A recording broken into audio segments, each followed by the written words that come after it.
نحمده ونصلي على رسوله الكريم اما بعد فاعوذ بالله من الشيطان الرجيم بسم الله الرحمن الرحيم رب اشرح لي صدري ويسر لي امري واحلل عقدة من لساني يفقهوا قولي. السنة والأئمة. پہلا چیپٹر کیا تھا؟ سنت قرآن کی روشنی میں، پھر سنت صحابہ کرام کی نظر میں، اب سنت ائمہ کرام کی نظر میں. ٹھیک ہے کہ ان کے خیال میں سنت کی حیثیت اور اہمیت کیا ہے. سنت رسول صلی اللہ علیہ وسلم کی موجودگی میں تمام ائمہ کرام نے اپنے اقوال اور رائے کو ترک کر کے سنت پر عمل کرنے کا حکم دیا ہے، کیونکہ جتنے بھی ائمہ کرام تھے وہ خود حضور صلی اللہ علیہ وسلم سے ہم سب سے بڑھ کر زیادہ محبت کرتے تھے، اور علم کے کسی بھی درجے کو جو پہنچے کبھی بھی اپنی بات کو حضور کی بات سے بڑھ کر نہیں سمجھا. سئل عن ابی حنیفۃ رحمہ اللہ تعالی اذا قلت قولا وکتاب اللہ یخالفہ قال اترکوا بکتاب اللہ فقیل اذا كان خبر الرسول يخالفه فقيل اذا كان خبر الرسول يخالفه قال اتركوا قولي بخبر رسول الله صلى الله عليه وسلم فقيل اذا كان قول الصحابة يخالفه قال اتركوا قولي بقول الصحابة ذكره في عقد الجيد. عقد الجيد کتاب کا نام ہے. حضرت امام ابو حنیفہ رحمت اللہ علیہ سے پوچھا گیا اگر آپ کا کوئی قول قرآن مجید کے خلاف ہو تو کیا کیا جائے؟ امام ابو حنیفہ رحمہ اللہ نے جواب دیا کہ قرآن مجید کے مقابلے میں میرا قول چھوڑ دو. پھر پوچھا گیا اگر آپ کا کوئی قول سنت رسول صلی اللہ علیہ وسلم کے خلاف ہو تو کیا کیا جائے؟ امام ابو حنیفہ نے جواب دیا سنت رسول صلی اللہ علیہ وسلم کے مقابلے میں میرا قول چھوڑ دو. پھر پوچھا گیا کہ آپ کا قول صحابہ کرام کے قول کے برعکس ہو تو پھر کیا کیا جائے؟ فرمایا صحابہ کے قول کے مقابلے میں بھی میرا قول چھوڑ دو. یعنی تمام ائمہ کرام کا درجہ ان تین کے بعد آتا ہے. قال مالک بن انس رحمہ اللہ انما انا بشر اخطئ و اصیب فانظروا فی رأیی فکل ما وافق الکتاب والسنۃ فخذوہ وکل ما لم یوافق فاترکوہ. ذکرہ ابن عبد البر فی الجامع. حضرت امام مالک بن انس رضی اللہ تعالی عنہ فرماتے ہیں بلا شبہ میں بشر ہوں یعنی انسان ہوں، میرا قول صحیح بھی ہو سکتا ہے غلط بھی ہو سکتا ہے، لہذا میرے قول پر غور کرو، جو کتاب اور سنت کے مطابق ہو اس پر عمل کرو اور جو اس کے خلاف ہو اسے چھوڑ دو.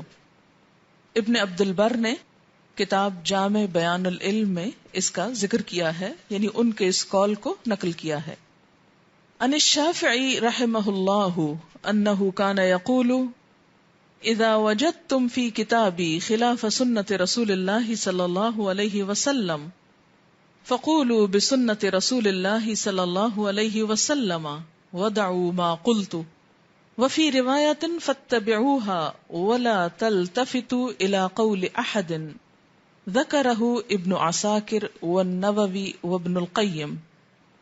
حضرت امام شافعی رحمہ اللہ فرماتے ہیں جب تم میری کتاب میں کوئی بات سنت رسول صلی اللہ علیہ وسلم کے خلاف پاؤ تو میری بات چھوڑ دو اور سنت کے مطابق عمل کرو. ایک دوسری روایت میں ہے کہ صرف سنت رسول صلی اللہ علیہ وسلم کی پیروی کرو اور کسی بھی دوسرے شخص کی بات پر توجہ نہ دو. ابن عساکر، نووی اور ابن القیم نے اس کا ذکر کیا ہے. قال الامام احمد رحمہ اللہ تعالی لا تقلدونی ولا تقلدوا مالکا ولا الشافعی ولا الاوزاعی ولا الثوری وخذ من حیث اخذوا. ذکرہ الفلانی. امام احمد رحمہ اللہ فرماتے ہیں نہ میری تقلید کرو، نہ امام مالک کی، نہ امام شافعی کی، نہ اوزاعی کی، اور نہ امام ثوری کی. جس طرح یہ مشہور 4 ائمہ کرام ہیں، ایسے ہی کچھ اور ائمہ بھی تھے. ان میں سے امام اوزاعی ہیں جن کے مذہب کو شام والوں نے عام طور پر اختیار کیا، اور اسی طرح امام ثوری. بلکہ دین کے احکام وہیں سے لو جہاں سے انہوں نے لیے، یعنی کتاب و سنت سے. فلانی نے اپنی کتاب ہمم اولی الابصار میں اس کا ذکر کیا ہے. ان ابی حنیفہ رحمہ اللہ تعالی انہ کان یقول ایاکم والقول فی دین اللہ تعالی بالرأی وعلیکم باتباع السنة فمن خرج عنها ضل ذکرہ فی المیزان. امام ابو حنیفہ رحمۃ اللہ علیہ فرماتے ہیں کہ لوگوں، دین میں اپنی عقل سے بات کرنے سے بچو. دین کے معاملے میں اپنی عقل سے بات کرنے سے بچو. اس سے یہ مطلب نہیں کہ عقل استعمال نہ کرو. اس کا مطلب یہ ہے کہ جہاں ایک طرف اللہ کا حکم ہے، وہاں دوسری طرف یہ نہ کہو کیوں، اس کا فائدہ کیا ہے، اس سے ملے گا کیا، نہ کریں گے تو کیا نقصان ہوگا. یعنی اس کے مقابلے میں اپنی عقل کو ترجیح نہ دو. ابھی میں اس پر عقل اور وحی کو کمپیئر کروں گی تھوڑی دیر میں، تو چند باتیں اور آپ کے ذہن میں واضح ہوں گی. اور سنت رسول صلی اللہ علیہ وسلم کی پیروی کو اپنے لیے لازم کر لو. جو کوئی سنت سے ہٹا وہ گمراہ ہو گیا، کیونکہ نبی صلی اللہ علیہ وسلم نے فرمایا تھا، پیچھے آپ پڑھ چکے ہیں کہ ترکت فیکم امرین، میں تمہارے درمیان 2 چیزیں چھوڑ کے جا رہا ہوں. لن تدلوا ما تمسکتم بہما، جب تک ان دونوں کو پکڑے رکھو گے گمراہ نہ ہوگے. اس کا ذکر امام شعرانی نے اپنی کتاب المیزان میں کیا ہے. امام ابو حنیفہ رحمہ اللہ کے نزدیک حدیث پر عمل کرنا ہدایت ہے، اور حدیث کے برعکس عمل کرنا گمراہی اور فساد ہے. ان ابی حنیفہ رحمہ اللہ تعالی انہ کان یقول لم یزل الناس فی صلاح ما دام فیہم من یطلب الحدیث فاذا طلب العلم بلا حدیث فصدوا ذکرہ الشعرانی فی المیزان. امام ابو حنیفہ رحمۃ اللہ علیہ فرماتے ہیں، لوگ اس وقت تک ہدایت پر قائم رہیں گے جب تک ان میں علم حدیث حاصل کرنے والے موجود رہیں گے. جب حدیث کے بغیر دین کا علم حاصل کیا جائے گا تو لوگوں میں بگاڑ اور فساد پیدا ہو جائے گا. شعرانی نے میزان میں اس کا ذکر کیا ہے. اس لیے کہ پھر وحی کی بجائے عقل اور رائے اور اپنی سمجھ اور پسند اور ناپسند اور خواہشات کی پیروی ہونے لگے گی. سنت رسول صلی اللہ علیہ وسلم کی موجودگی میں رائے دریافت کرنے والے کو امام مالک رحمہ اللہ کی فتنے میں پڑنے یا عذاب میں مبتلا ہونے کی تنبیہ. جاء رجل الى مالک رحمہ اللہ تعالی عن مسألة فقال له قال رسول اللہ صلی اللہ علیہ وسلم كذا وكذا فقال الرجل ارأيت قال مالک فليحذر الذين يخالفون عن امره ان تصيبهم فتنة او يصيبهم عذاب علیم. ایک آدمی امام مالک کے پاس آیا اور کوئی مسئلہ دریافت کیا. امام مالک نے بتایا کہ اس کے بارے میں رسول اللہ صلی اللہ علیہ وسلم کا ارشاد مبارک یہ ہے. اس آدمی نے عرض کیا، اس بارے میں آپ کی کیا رائے ہے؟ یعنی حدیث تو یہ کہتی ہے، آپ کیا فرماتے؟ امام مالک نے جواب میں یہ آیت تلاوت فرمائی، جو رسول اللہ صلی اللہ علیہ وسلم کے حکم کی مخالفت کرتے ہیں انہیں ڈرنا چاہیے کہ وہ کسی فتنے یا دردناک عذاب میں مبتلا نہ ہو جائیں. یعنی جب ایک بات موجود ہے تو میری رائے کیوں پوچھتے ہو؟ سنت رسول صلی اللہ علیہ وسلم کے بارے میں امام شافعی کے بعض اقوال. امام شافعی کہتے ہیں، اجمع المسلمون علی ام من استبان له سنت عن رسول اللہ صلی اللہ علیہ وسلم لم يحل له ان يدعها لقول احد ذکرہ ابن قیم والفلانی. اس بات پر تمام مسلمانوں کا اتفاق ہے کہ جس شخص کو سنت رسول صلی اللہ علیہ وسلم معلوم ہو جائے اس کے لیے کسی آدمی کے قول کی خاطر سنت کو ترک کرنا جائز نہیں. ابن قیم اور فلانی نے اس کا ذکر کیا ہے. مثلا ہم یہ کہیں کہ فلاں سائنٹیفک ریسرچ یہ ہوئی ہے کہ ہمیں یہ کام اس طریقے سے کرنا چاہیے، جبکہ نبی صلی اللہ علیہ وسلم کا قول کچھ اور کہتا ہو. خواہ سائنس کا کتنا بھی بڑا پروف ہو، ہم اس علم کو جو وحی الہی کی بنا پر ہے چھوڑ کر اس کی طرف توجہ نہیں کر سکتے. مثال کے طور پر آپ کو معلوم ہے کہ نبی صلی اللہ علیہ وسلم نے جیسے مسواک کا ایک طریقہ بتایا، یا آپ کا عمل کوٹ کیا گیا ہے کہ آپ جب مسواک کرتے تھے تو دائیں سے بائیں کرتے تھے، رائٹ لیفٹ. اچھا کچھ عرصہ ہوا آپ نے دیکھا ہوگا کہ برش کو اوپر نیچے کر کے بتایا جاتا رہا کہ اگر دانتوں کی صحیح صفائی کرنی ہے تو برش کو اوپر نیچے کیا جائے. اچھا، پھر اس کے کچھ عرصے کے بعد ایک دوبارہ یہ نظریہ آیا کہ نہیں، اس طرح مسوڑوں کو نقصان پہنچتا ہے، کیونکہ بعض اوقات اوپر نیچے کرنے سے جو برش کے دندانے یا بال ہوتے ہیں وہ نیچے والے مسوڑوں کو یا بعض اوقات اوپر کو زخمی کرنے کا باعث بنتے ہیں. سیف طریقہ یہی ہے کہ دائیں سے بائیں کیا جائے. اب آپ دیکھیں کہ یہ ایک انسانی رائے تھی کہ اوپر نیچے کیا جائے، اور کچھ عرصے کے بعد جب اس کا نقصان پتہ چلا تو پھر وہ پرانی رائے پہ پلٹ گئے. اب اگر کوئی شخص اس بیچ کے زمانے میں یہ کہے کہ نہیں، فلاں ڈاکٹر صاحب یہ کہتے ہیں کہ زیادہ بہتر ہے اوپر سے نیچے، اس لیے میں تو ڈاکٹر کی رائے مانوں گی، اور نبی صلی اللہ علیہ وسلم وہ تو 1400 سال پرانی باتیں کرتے ہیں، اس لیے اب تم پرانی باتوں سے چمٹے رہو گے، تو اس کو چھوڑ دے. تو چند دن کے بعد جب وہ دوبارہ واپس پلٹیں گے تو پھر آپ نہ ادھر کے رہیں گے نہ ادھر کے رہیں گے. ہم نے ایک ڈینٹسٹ کو بلایا تھا اور مسواک کے بارے میں اور صفائی کے بارے میں باتیں کچھ کی تھی، تو اس میں اس کا ذکر کیا گیا، کچھ سلائیڈز بھی دکھائی گئی تھی. تو بات یہ ہے کہ یہ معاملہ تو چھوٹا سا ہے، اس سے کوئی کفر نہیں ہو جائے گا کہ اگر آپ اوپر نیچے، یا کوئی شخص لا علمی میں اوپر نیچے کر رہا ہے، یا کسی ضرورت کے تحت کچھ اگر اندر چلا گیا ہے، یا کسی علاج کے لیے وہ نیچے سے اوپر یا اوپر سے نیچے کر رہا ہے، تو اس میں گناہ یا کفر کی بات نہیں. لیکن ایک طرف اللہ کے رسول صلی اللہ علیہ وسلم کا طرز عمل ہو، اور دوسری طرف انسان کے نہیں، فلاں اسکالر جو ہے وہ تو یہ فرماتے ہیں، خواہ کوئی دینی اسکالر ہو یا کوئی دنیاوی اسکالر ہو، کسی کی بھی بات کو سنت کے مقابلے میں لا کر اس کو ترجیح دینا کیا بتاتا ہے کہ ہمارے دل میں اپنے دین کا یا وحی الہی پر بیسڈ جو معلومات ہیں ان پر نہ اعتبار ہے نہ اعتماد ہے، اور اس کے مقابلے میں دوسری رائے کو ہم زیادہ اختیار کرتے ہیں. اور یہ یاد رکھیے کہ اللہ کا دین جو ہے وہ نہیں بدلتا. فَلَن تَجِدَ لِسُنَّتِ اللَّهِ تَبْدِيلًا. وحی الہی کی بنیاد اللہ کا علم ہے، جبکہ عقل کی بنیاد مشاہدہ ہے. وہ مشاہدہ میں فرق بھی ہو سکتا ہے. آپ دیکھیں کہ بعض اوقات آپ دور سے ایک چیز دیکھتے ہیں تو آپ کو کچھ نظر آتی، آپ جب کچھ دیکھتے ہیں تو اپنے علم کی روشنی میں دیکھتے ہیں، اپنے عقل، اپنے بیک گراؤنڈ کی روشنی میں، اس کے نتیجے میں کسی بھی چیز کی ماہیت بدل جاتی. مثلا ایک چھوٹی سی مثال، چاند کے بارے میں شاعروں نے کیا کہا ہے وہی جو سائنسدان کہتے ہیں. اچھا، ایک روز میں ایک شعر پڑھ رہی تھی، وہ اس وقت میرے پاس نہیں ہے، لیکن اس میں مفہوم اس کا یوں تھا کہ کسی نے ایک بھوکے سے پوچھا چاند کی طرف اشارہ کر کے کہ یہ کیا ہے، تو اس نے کہا روٹی ہے. بھوکے کو چاند روٹی نظر آیا، شاعر کو محبوب کا چہرہ نظر آیا. اب آپ خود سوچیں کہ ان میں سے ہر ایک اپنی جگہ سچا ہے، لیکن اس کا علم اپنے خیالات، اپنے مشاہدے، اپنی جو تھنکنگ ہے اس کے مطابق ہے. تو آپ جب انسانوں کی پیروی کریں گے تو کب تک ان کے پیچھے چلیں گے؟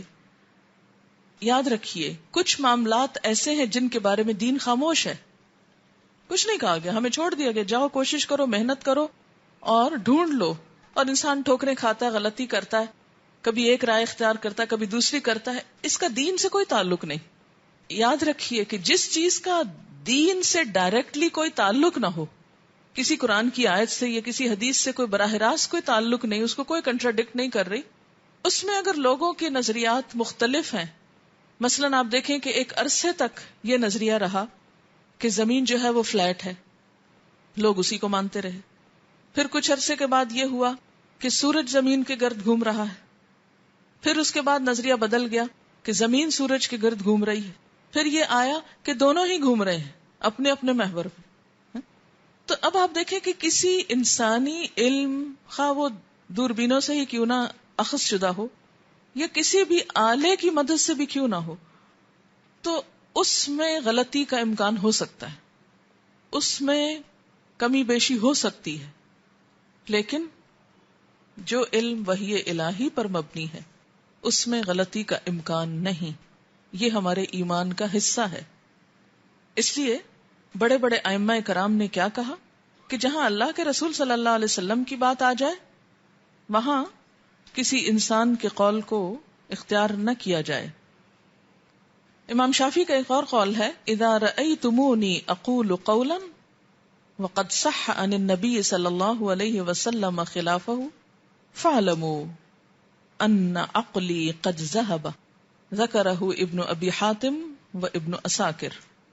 امام شافعی کہتے ہیں کہ مجھے جب نبی اکرم صلی اللہ علیہ وسلم کی صحیح حدیث کے خلاف بات کرتے دیکھو تو سمجھ لو میرا دماغ چل گیا ہے، یعنی میں بھول گیا ہوں. کیونکہ انسان ہے نا، اس دور میں کمپیوٹر نہیں ہوتے تھے کہ ساری احادیث ایک جگہ جمع ہو اور وہ سارے کے سارے وقت انسان کے ذہن میں بھی حاضر ہوں. لہٰذا جب اس سے کچھ مسئلہ پوچھا جائے تو فوری طور پر ان میں سے ایک کو کلک کر کے بتا دے کہ یہ ہے اصل بات. بھول جاتا ہے انسان. بعض اوقات بعض حالات ایسے ہوتے ہیں کہ جس میں انسان بعض اوقات عمر کے تقاضے کے تحت، بعض اوقات کچھ اور وجوہات میں، کیونکہ انسان کمزور چیز ہے، یاد کی ہوئی چیزیں ذہن سے اتر جاتی ہیں. ان الشافعی رحمہ اللہ انہ کان یقول اذا صح الحدیث فهو مذہبی وفی روایت اذا رأیتم کلامی یخالف الحدیث فعملوا بالحدیث واضربوا بکلام الحائط ذکرہ فی عقد الجید. حضرت امام شافعی رحمہ اللہ فرماتے ہیں جب صحیح حدیث مل جائے تو وہی میرا مذہب ہے. نیز فرمایا جب میرا قول حدیث کے خلاف پاؤ تو حدیث پر عمل کرو اور میرا قول دیوار پہ دے مارو. اس کا ذکر عقد الجید میں ہے. اچھا، اس میں آپ دیکھیے کہ کیا جان بوجھ کے وہ کچھ حدیث کے خلاف بات کرتے تھے؟ نہیں، صرف انسانی کمی کی وجہ سے بسا اوقات وہ چیز ان کے سامنے نہیں ہوتی تھی، بعض اوقات ذہن سے اتر جاتی. یہی وجہ ہے کہ ہم دیکھتے ہیں کہ بسا اوقات بعض ائمہ کرام کے اپنے کلام میں بھی کنٹرڈکشن ہوتی.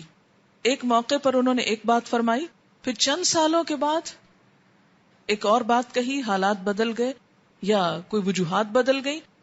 تو ہم دیکھتے ہیں کہ جب بعض کتابیں پڑھتے ہیں تو اس میں یہ کہتے ہیں کہ اس مسئلے میں امام شافعی کی دو رائے ہیں، ایک رائے اس کے موافق ہے، ایک خلاف ہے. ابھی ایسا کیوں ہو گیا کہ ایک ہی مسئلے میں ان کی دو رائے ہیں؟ بعض اوقات کیا ہوتا ہے، مثلا آپ نے اگر اسلامیات میں کچھ بھی پڑھا ہو، مثلا بی اے میں قدوری کا کچھ حصہ ہے، فقہ کی کوئی کتاب پڑھنے کا اتفاق ہوا ہے آپ کو کبھی کسی کورس میں؟ بہرحال اگر نہیں بھی پڑھا تو میں چھوٹی سی مثال دوں گی. مثلا فقہ کی کتاب ہے قدوری، اس میں ہم اکثر دیکھتے ہیں اور بہت ساری مثالیں ہیں، اگر آپ کہیں سے بھی آپ کو قدوری مل جائے آپ اس کو پڑھ کے دیکھ لیجئے کہ ایک ہی چیز کے بارے میں مثلا امام ابو حنیفہ ایک بات کہتے ہیں اور ان کے دو شاگرد امام ابو یوسف اور امام محمد اپنے ہی استاد کے برعکس کچھ اور کہہ رہے ہوتے ہیں، کیونکہ ان کا دور بعد میں ہے، ان کا پہلے ہے. تو اس سے نعوذ باللہ نہ تو کوئی احترام کے خلاف ہے، نہ کسی کی ناقدری ہے، نہ کسی کی توہین ہے، نہ کسی کو کہیں مورد الزام ٹھہرانا ہے. یہ کیا ہے؟ مجتہد کی کوششیں. جتنے بھی ائمہ مجتہدین ہیں ان سب کے لیے اللہ کے ہاں اجر ہے، کیونکہ انہوں نے دین میں بہت محنت کی، بہت تکلیفیں اٹھائیں. لیکن کسی کی بھی بات فائنل نہیں، اور کسی کی بھی بات کو یہ سمجھنا کہ اس کے علاوہ کہیں اور حق نہیں، یہ دین میں تنگی پیدا کرنا ہے. اور اس سے بسا اوقات اختلافات کے ایسے دروازے کھل جاتے ہیں کہ اصل دین پیچھے چلا جاتا ہے اور یہ بحثیں چھا جاتی ہیں اور اس کی وجہ سے دین کی روح متاثر ہوتی ہے. امام احمد بن حنبل رحمہ اللہ کسی آدمی کے قول کی خاطر سنت رسول صلی اللہ علیہ وسلم کو ترک کرنا ہلاکت کا باعث سمجھتے تھے. قال الامام احمد رحمہ اللہ تعالی من رد حدیث رسول اللہ صلی اللہ علیہ وسلم فہو علی شفا ہلکۃ ذکرہ ابن الجوزی. امام احمد رحمہ اللہ فرماتے ہیں جس نے رسول اللہ صلی اللہ علیہ وسلم کی حدیث کو رد کر دیا وہ ہلاکت کے کنارے پر کھڑا ہے. اس کا ذکر ابن الجوزی نے کیا.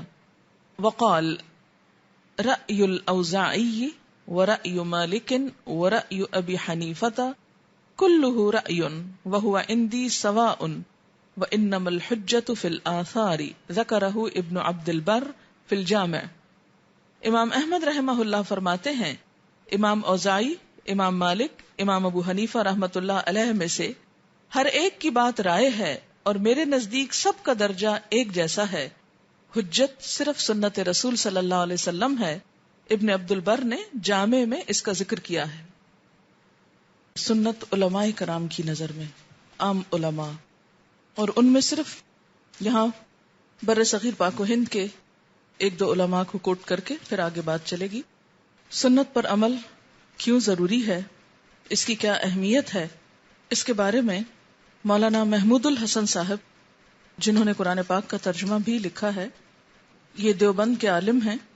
یہ ایک کتاب ہے احسن القرآن، اس کے پیج 147 پر لکھتے ہیں کلام صحابی اگر مخالف حدیث ہو اور تعویل کی بھی گنجائش نہ ہو تو اس کو ترک کرنا چاہیے اور فعل رسول صلی اللہ علیہ وسلم کو اپنا مذہب قرار دینا چاہیے. یعنی جب آپ صلی اللہ علیہ وسلم کا کوئی عمل سامنے آئے اور دوسری طرف کسی صحابی کا کوئی قول آئے تو دونوں میں سے کس کو ترجیح دینی چاہیے؟ نبی صلی اللہ علیہ وسلم کے عمل کو. مولانا مرتضی حسن صاحب یہ بھی دیوبند کے عالم ہیں، یہ فرماتے ہیں کہ نبی مقتدا اور مطاع ہو کر آتا ہے. مقتدا یعنی جس کی اقتداء کی جائے اور جس کی اطاعت کی جائے، کیونکہ قرآن پاک میں اللہ تعالیٰ فرماتے ہیں وَمَا أَرْسَلْنَا مِن رَّسُولٍ إِلَّا لِيُطَاعَ بِإِذْنِ اللَّهِ، ہم نے کوئی رسول نہیں بھیجا مگر اس لیے کہ اللہ کے اذن کے ساتھ اس کی اطاعت کی جائے. ہم نے کوئی رسول جو بھیجا کس لیے بھیجا؟ کہ اللہ کے اذن کے ساتھ اس کی اطاعت کی جائے. اس کا قول اور فعل امت کے لیے حجت اور دلیل اور مشعل ہدایت ہے. اگر وہ بھی غلط کاریوں میں مبتلا ہو اور اس کا قدم راہ راست پر نہ پڑے تو واجب الاتباع نہیں ہو سکتا. واجب الاتباع اسی کا قول اور فعل ہو سکتا ہے جس میں غلطی کا احتمال تک باقی نہ رہے. یعنی کس کی بات مانی جائے گی؟ جو معصوم ہو، جس میں غلطی نہ ہو. ورنہ جس قول اور فعل میں غلطی اور ثواب کا احتمال ہو اس کو واجب الاتباع کون حق پرست کہہ سکتا ہے. نیز اسی کتاب کے پیج 43 میں آپ فرماتے ہیں یہ سچ ہے کہ حدیث حجت ہے، دلیل ہے، کلام شارع علیہ السلام ہے. اس بنا پر حدیث اور فقہ میں زمین و آسمان سے بھی زیادہ فرق ہے. وہ کلام نبی ہے اور یہ کلام امتی ہے. یعنی کسی بھی عالم کی رائے اور نبی صلی اللہ علیہ وسلم کا فرمان، ان دونوں میں فرق کیا ہے؟ کیا فرق ہے؟ تو بات یہ ہے کہ ایک کو کیوں لینا ہے، ایک کو پریفر کیوں کرنا ہے؟ کیونکہ وہ کیا ہے؟ کلام نبی ہے. اور نبی صلی اللہ علیہ وسلم یا کسی بھی نبی کے علم کا سورس کیا ہوتا ہے؟ وحی الہی. اور اس کے برعکس خواہ کوئی کتنا ہی بڑا عالم کیوں نہ ہو، اس کی رائے کلام امتی ہے، امت کے کسی انسان کا کلام ہے.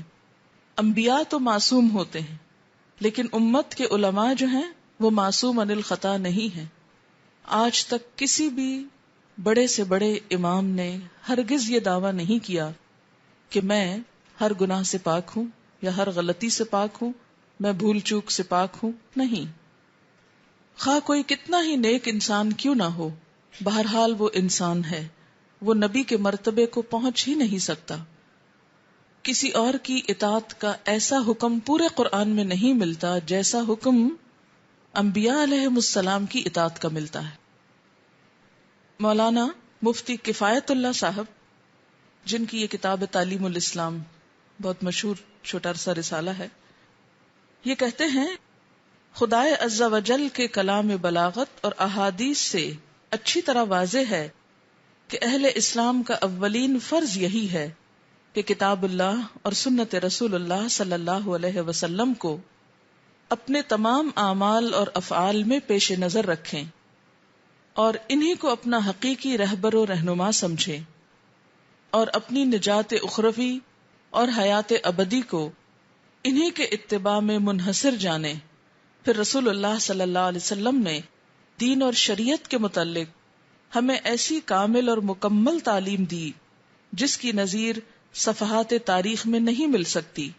معاش و معاد، شادی اور غمی، تجارت و حرفت، تمدن و خلوت، غرض انسانی زندگی کا کوئی شعبہ ایسا نہیں کہ آن حضرت صلی اللہ علیہ وسلم نے اس کے متعلق ہمیں اصول کلیہ یا مسائل جزئیہ تعلیم نہ دیے ہوں. یہ ان کی کتاب ہے رسالہ دلیل الخیرات فی ترک المنکرات، صفحہ 1 اور 2. اسی طرح مولانا اشرف علی تھانوی صاحب، جن کی کتاب ہے مشہور بہشتی زیور، وہ اس میں کہتے ہیں اللہ اور رسول صلی اللہ علیہ وسلم نے دین کی سب باتیں قرآن اور حدیث میں بندوں کو بتا دیں. اب کوئی نئی بات دین میں نکالنا درست نہیں. ایسی نئی بات کو بدعت کہتے ہیں۔ بدعت بہت بڑا گناہ ہے۔